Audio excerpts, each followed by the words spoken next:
I have to add this Hellcat to my nightmare files because it's been here for 5 months, as you could tell by the dust on it. But the PCM was offline on us. It was bought at an auction and it's trying to be sold by another dealer. We replaced the PCM because it's not communicating. And then we replaced the security gateway because it was saying it was a Journey and it's clearly a Hellcat.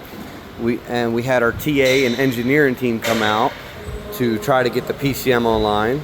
They couldn't get it online. We made a connector for our PCM out of the car with a battery and CAN bus. And we scoped the CAN bus signal at the PCM, which there was never a signal there. We dealt with all the star connectors in the front and the back and replaced them with known good ones and never was able to get it to communicate. We spent 5 months looking into this car. Engineering was out 6 times trying to get this car to run.